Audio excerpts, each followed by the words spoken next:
అంటే 4,000 పెన్షన్ అన్నారు, మోసం చేసిండ్రు. 15,000 రైతు బంధు అన్నారు, మోసం చేసిండ్రు. 500 రూపాయలు వడ్లకు బోనస్ ఇస్తాము అన్నారు, బోనస్ మొన్న వానకాలం ఇవ్వకుండా మోసం చేసిండ్రు.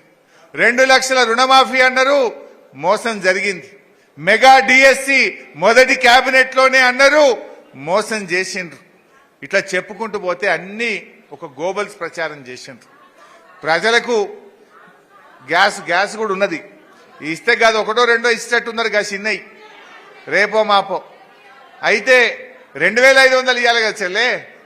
మన రాష్ట్రంలో 18 ఏళ్ళు నిండిన వాళ్ళు 1,54,00,000 మంది అక్కా చెల్లెళ్ళు ఉన్నారు. గా 1,54,00,000కు నెలకు 2,500 వెయ్యి వేసి నీ మాటను మీరు చెప్పిన మాట నిలబెట్టుకుంటే మేము కూడా సంతోషపడతాం. మేము కూడా శభాష్ అంటాం నిన్ను. 1,54,00,000 మంది అక్క చెల్లెళ్లకు 2,500 వేస్తే నేను కూడా అయ్యో మంచి పని చేసిండు రేవంత్ రెడ్డి శభాష్ అంట. నేను కూడా మరి ఇచ్చి మాట నిలబెట్టుకో. 2 లక్షల రుణమాఫీ ఈ ఎన్నికల్లోపే, పార్లమెంట్ ఎన్నికల కోడ్ వచ్చే లోపు 2 లక్షల రుణమాఫీ చేసి మాట నిలబెట్టుకోమని నేను డిమాండ్ చేస్తా ఉన్నా.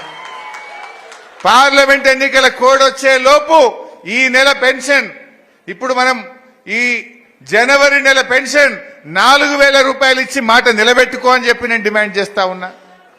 అవి చేయను, మేము వద్దంటలేం, నువ్వు చెయ్యాలనే కోరుకుంటున్నాం, నువ్వు తొందరగా చేయాలని కోరుకుంటున్నాం, నువ్వు ప్రజలకు ఇచ్చిన మాట నిలబెట్టుకోవాలని కోరుకుంటున్నాం.